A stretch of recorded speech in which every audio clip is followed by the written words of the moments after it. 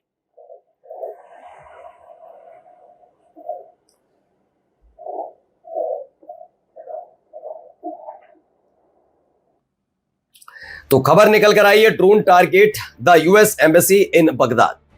America के दूतावास पर बगदाद में बड़ा हमला हुआ है, ड्रोन से अटैक हुआ है, गोलीबारी की आवाजें भी आ रही हैं। लगातार वहां हालात बिगड़ते जा रहे हैं, बदलते जा रहे हैं और इसका पूरी जिम्मेदारी फिलहाल इजराइल की वजह से भी है। इजराइल, और चूंकि इजराइल के सामने कई बार इस बार का प्रस्ताव रखा गया था कि चीजें ठीक कर ली जाएं, लेकिन माना जा रहा है कि इजराइल इसके लिए तैयार नहीं था। उसने लेबनान पर हमले जारी रखे, उसने इजराइल पर हमले, उसने सीरिया पर हमला करने की कोशिश की। तमाम चीजें होती हुई नजर आई। अब इसका असर पड़ता हुआ भी नजर आ रहा है, जिसमें खास तौर पर इसको टारगेट किया गया है। तो drone target the US embassy in Baghdad. इसके अलावा एक और खबर, इजराइल में किस तरह के हालात है जरा खुद देखिए।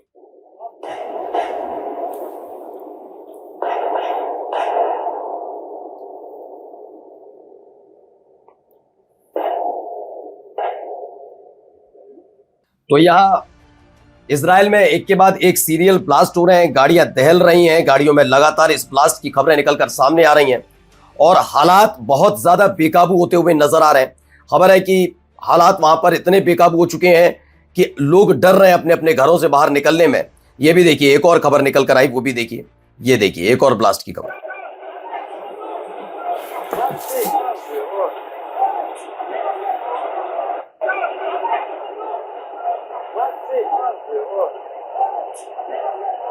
तो ये तस्वीर निकलकर सामने आई है कार ब्लास्ट की। मैसिव कार बॉम्ब एक्सप्लोडेड इन ऑक्यूपाइड हाइफा में ये कार ब्लास्ट हुई।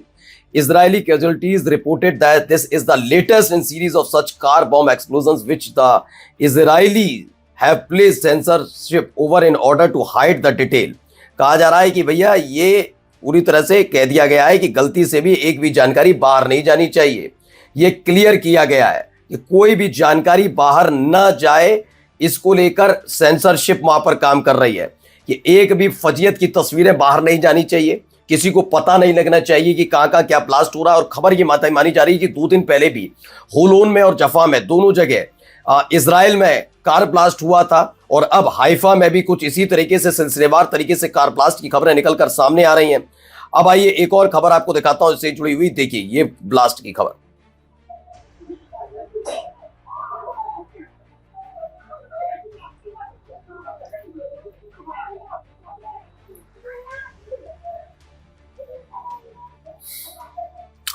तो ये देखिए, another car has exploded in Israel, this time in Haifa, what is happening.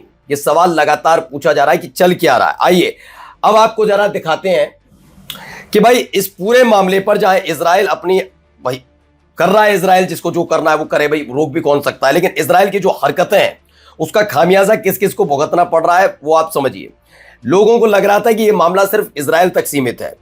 खुद जेडी वेंस जो इस पूरे मामले को लेकर बहुत तत्पर नजर आ रहे हैं, वो चाहते हैं कि इस मामले से बाहर आया जाए, क्योंकि थू पहले ही ट्रंप की वजह से हो रही है उनकी सरकार की। अमेरिका के अंदर भी लोग ट्रंप को मार्क रूट मतलब पूरी सरकार को पसंद नहीं कर रहे, लेकिन जेडी वेंस इस पूरे मामले पर चाहते हैं कि एक सार्थक बात हो जिससे इस मामले में अमेरिका पूरी तरह से अलग हटे, चाहे इजराइल को अकेला छोड़ना पड़े। ये जेडी वेंस ही थे जिन्होंने इजराइल को लताड़ भी लगाई थी और उन्होंने कहा था कि भाई जो तुम कर रहे हो वहां पर जाकर ये पूरी तरह से गलत है। उस समय उन्होंने जाकर कहा था। अब उसका असर भी पड़ता हुआ नजर आ रहा है। कैसे असर पड़ रहा है तो जरा सुनिए क्या कह रहे हैं अब जेडी वेंस। जेडी वेंस ने ईरान को लेकर एक बड़ी बात कही, जरा सुनिए। I can't predict, of course, the future, but so one, there are talks, there were scheduled talks, really technical talks building on the negotiation that we've already had. Those are definitely happening tomorrow. One of the things I find just fascinating and frustrating about the Iranians is they'll say, no, there aren't peace talks ongoing, but there are technical talks between the United States and Iran about the peace deal. It's like, okay, so it's a Persian negotiating tactic and a Persian rhetorical device that I don't understand.